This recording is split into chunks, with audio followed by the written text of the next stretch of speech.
The PGA Tour back in Japan for another event, and so many superstar winners we've had over the years. That includes Tiger Woods' 82nd career victory to tie Sam Snead. But this year it's a much different tournament, a new course, Yokohama Country Club there in Japan. How are we going to pick winners? That's what we're going to try to do here on the Golfbet Roundtable with Chris Brees and Will Gray. Very different, Will, from what we've seen in recent years. Let's study up, let's do some homework, and pick these people some winners. Yeah, for sure. It's a new look event, new course. I'm excited to dive into it. We got a little bit of a weather implication coming in, especially early in the week. But this is a core Crenshaw design. They've had their hands on a lot of courses that I think PGA Tour fans are pretty familiar with. So while you're setting the alarm clocks a little differently, maybe you're staying up a little later or getting up a little earlier, depending on where you're on the country to see this week's Baycurrent. Still a lot of golf to dive into and a lot of big names to talk about. Yeah, whether it's the weather, it's course conditions, whatever it is, it's also going to be a very unique field, a very strong field this week in Japan. You got Adam Scott, Billy Horschel, Max Homa is there, Wyndham Clark, the Højgaard twins. Here's the top of our leaderboard in terms of the favorites to win this week. Xander and Colin, of course, are the big names. Hideki's right there as well. But then you've got some up-and-comers like Rasmus and Chris Goddard getting some attention this week. Of those top three, it feels like Xander and Colin are kind of installed as betting favorites for this event in perpetuity. Hideki, for me, Chris, is the big question mark. We saw him play so well at Kapalua to start the year. It seemed like he was going to be on a tear in 2025, and he really slowed down during a big stretch of the year. So is this an event? It means so much to him. This is the only PGA Tour sanctioned event in Japan and in Asia on the schedule, and he's a former champion from 2021. So how much of going back to Japan is going to be able to light the fire for Hideki as he looks to build some momentum for 2026? We've seen Hideki do well when he has high expectations, so maybe that's a good thing for him. When you're looking at this course and we're trying to figure out where you can maybe get some nuggets of what you could maybe potentially bet on some players here with, it's very different from the previous course. Why is it so different, and what's the big rationale for that? Yeah, I mean, I think it's just a place where they're going to have a little bit more room off the tee. It's probably going to play a little bit soft. So, I'm not as concerned about strokes gained off the tee as I am strokes gained approach. We're going to have a few turtleback greens this week. Yokohama is known for a few fall-offs on and around the front and back edges of these greens. They're relatively slow compared to PGA Tour standards. You see here on these overheads that you do have a couple of the par fours that it pinches in a little bit, and you got some tree line fairways, but for the most part, there are going to be places where guys can hit the gas, look for those scoring opportunities, but especially into and around the greens. If you miss, it might end up costing you. We mentioned the weather. Round one, rain, wind. What have you been hearing so far in terms of what they could potentially face? Again, it's 12 hours before. It's Wednesday night here in the States, about 11 p.m. Eastern coverage. Weather round one, what have you heard? We're going to put on our meteorology hat here, Chris. Everyone get to know Typhoon Halong, which according to the PGA Tour weather forecast is going to be about 150 miles off the coast of Tokyo, but it's close enough that it could impact the play at Yokohama. We're talking about squally conditions, gusty winds up to 25, 35 miles an hour for the opening round. Should be Thursday, Wednesday night for American viewers. I think it's going to, while the rain is really isolated on Thursday, the wind could continue to be a factor Friday through Sunday. So again, maybe 10, 15, upwards of 20 mile an hour gusts, depending on the day, depending on the time. So this is a limited field, 78 guys, no cut. Everyone's going to be roughly within the same tee time window. You're not going to have a huge early, late draw bias, but this is a week where I think guys are going to be having to wear the layers. They're going to be put through the ringer, starting out with some rain conditions on Thursday for the opening round, and then really getting into more windy conditions for the final three rounds. That's another thing bettors need to keep in mind this week. It is a limited field. It is no cut. So when you're looking at those markets, those finish markets, your player has 4 rounds. If they did not start fast, they still have time to make it up. You're doing matchups, you're doing whatever. Keep in mind, no cut, limited field. Now, this is an interesting week, Will, because we don't get it very often where the players don't see a course leading up. We have so many events on tour where we know the course, the players have played it dozens of times. This is not one of those courses. So let's put on our thinking cap here, critical thinking, of how a bettor would go through betting on an event where you have no data, the players, you don't know if it fits their eye or not. Are we looking at specific stats? You mentioned approaching the green. Is there more to somebody's game that you really want to key in on when it comes to picking a guy at a place no one's seen? Two-part answer for me. First off, I try and find something that I can rely on, that I can believe in that player's game. Are they a really great iron player? Are they really solid or strong on and around the greens, potentially on the drive, but it's less so, I believe, less so important at Yokohama this week than maybe other weeks. So you're right. I'm really starting my search with stroke gained approach. I want to get guys that are pretty crisp with the irons, but I also have more of a qualitative factor in mind of, does your game travel? Are you used to playing in this event, whether as at the former venue or this week at Yokohama? Do you play well traveling across 9, 10, 11 time zones, going to Japan? Are you comfortable in overseas conditions? Are you able to play well on a crazy back-to-back like some of these guys like Garrick Higo and Rasmus Højgaard are going to do, going from Jackson, Mississippi over to Japan in a couple days' time? So I think there are some intangibles that factor into that element of it, of how do guys handle significant and long travel? How do they handle foreign courses? How do they handle courses they haven't seen before? And so those are a bit more of the qualitative side, in addition to the quantitative of, I need something that I can put my flag in and say, this guy is going to be really good at this element this week. So you'd rather pick a player who has shown they can make this travel distance, maybe has played in this event, albeit a different course. You want to see players who have done well doing serious time changes, as opposed to maybe somebody who's never played in this event before. Yeah, it's not a be-all and end-all for me, but it is definitely something that I would look to as maybe a secondary, element to kind of confirm where I'm looking at from a player or a handicap perspective of, this is a nice cherry on top of an otherwise solid, evaluation or handicap. Okay, it's going to be a fun course from all these aerials that we're seeing. Let's try to make the folks some money here. Will has an interesting one for his first prop. What's the thought process? Garrick Higo, round one, simply over 69.5. I know you got some thoughts on this as well. I'm fading the hot hand. This is always a dangerous proposition when you get into the FedEx Cup fall and you get guys that really ride this momentum. First of all, I might be jealous of his epic flow there, but Higo has gone second last week at a T9 at the Pro Course. So he's playing really well. Won earlier this year at the Punta Cana and has another PGA Tour win to his credit.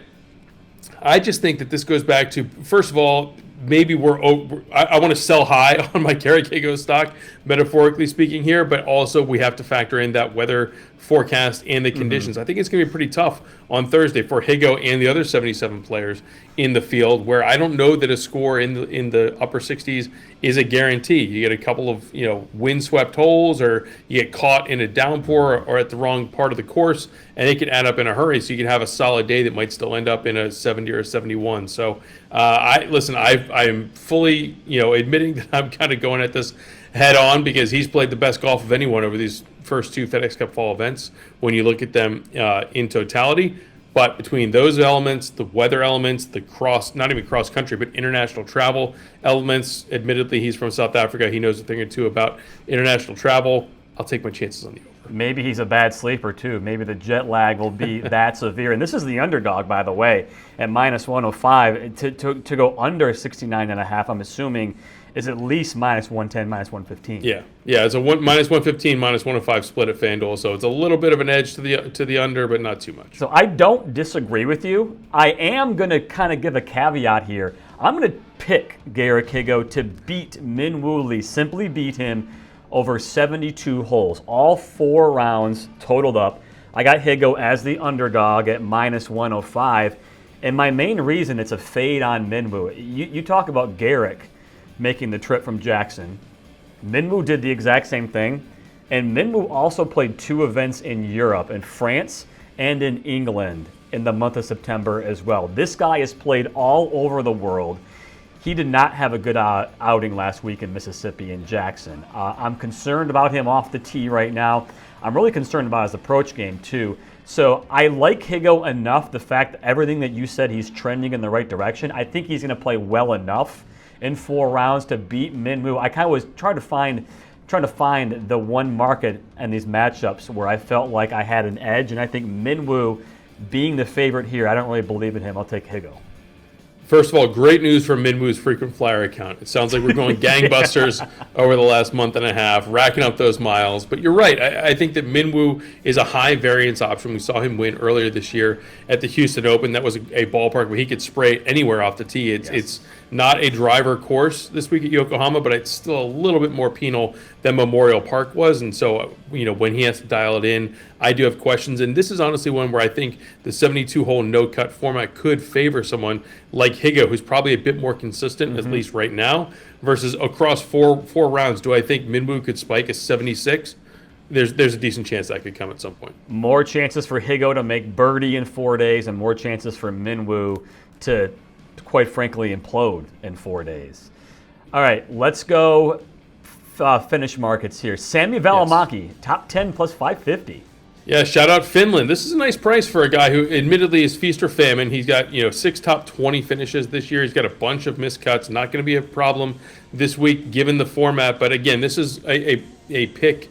And a few of the guys that I have circled this week, I'm looking hard at strokes gained approach. As you see him hitting here into Greensboro and at the Wyndham, this is the sort of iron play that you're probably going to need this week at Yokohama. So plus 550 to finish in the top 10 of a 78-man field, which honestly, after the top 50 or 60 in this field, there's going to be a pretty steep drop-off in terms of the quality of play. So I do think that this is one where you could have a little bit of value. You're going to need something out of Sami. I need him to put something together like he has at previous stops. It hasn't been super consistent, but he has put together a few top 10s, a few top 20s. You got to put in like a 64 or 65 somewhere in the midst and lean on that iron play in order to balance out the rest of it. But I do think this is an enticing enough price for me on Välimäki to enter the top 10 market. Especially when he's only got to beat, 63 otto players? 60, is it a 75-man field?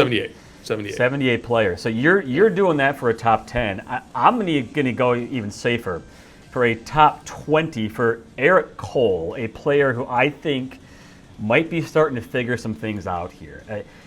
Chris, Eric Cole's face might be on a milk carton right now. You could say he's kind of fallen off the face of the earth, but if you look at his results, they really haven't been that poor. He's not really missing a lot of cuts, now, albeit he's not finishing top 20 regularly to where you would feel comfortable. That's why this is almost more than 2-to-1 odds for a top 20. You got to beat 70% of the field, 65% of the field. You have 4 days to do it. Keep in mind, he played pretty well last week. He was top 10 at Sanderson Farms. I believe it was a T9 for him. And you look at his last few months of results, you could say he's been missing, but he's been playing consistently enough and giving himself a chance. So I like giving himself a chance over 4 rounds. This says top 10. This is wrong. It's actually a top 20, so I apologize. It's 2-to-1 odds for a top 20. Big difference. Not top 10. Yes. I don't know if I believe in him for a top 10. I believe in him for a top 20, and he's the kind of player where when he's played well in the past, last week, he tends to play well, period. So you can say he's missing, but I think he has the game, and I think he's kind of figured it out. He may have figured it out, but you're right. Last week's T9 finish was his first top 10 on tour since the CJ Cup Byron Nelson that was back in, late April, early May. Before then, you got to go back to, I think, the Sony Open. So he's had spurts of top 10 play. I do agree that this is more of a play that I would look to for that top 20 market, given the field size, given the no-cut events. It's surprising given where he was just a couple years ago. Rookie of the year, had such a great season, and now the consistency just doesn't quite seem to be there. He's played a lot. This is going to be his 29th start of the 2025 season. So racking up those points, but also is playing the ball because he wants to move up and secure status into 2026. So we can see if he's able to build off of it and the T9 finish in his most recent start. That is a glimmer of hope and enough for me to understand where you're coming from. But by and large, I feel like 2025 has been a question of where did this guy go and how is he going to get back to the 2023 version of Eric Cole that we get used to seeing early on. And just to clarify, I made an error on the graphic. That is top 20. Big difference in the trust in Eric Cole, top 20 for 2-to-1. That's fair.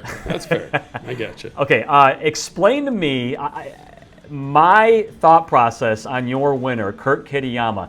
This guy is the definition of why golf is so frustrating to bet on, and you've got him at 22-1 to win. True. Listen, he came out of nowhere essentially to win the 3M Open a couple months ago, and then had a solid run, T9 and T19 through the FedEx Cup playoffs, came up just short of making the Tour Championship, and it was really a big late season surge.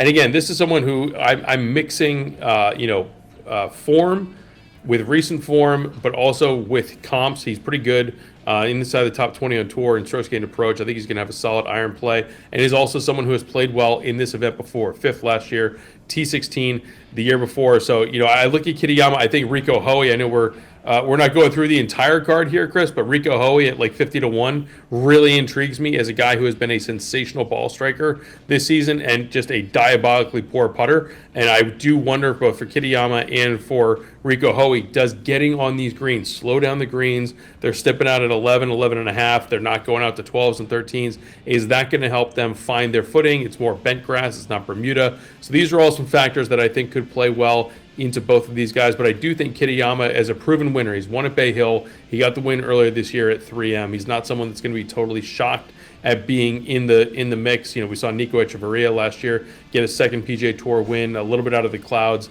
at this event, but 22-1 is a little shorter than I would like. I think that has to do with the field and what we're looking at right now, but it's still enough for me. From a course comp perspective, from a recent form perspective, from a how does your game travel perspective, to take a little nibble at 22-1. Comes out of nowhere to win API. He goes on a milk carton for about 2.5 years and then wins the 3M Came Open. right on back.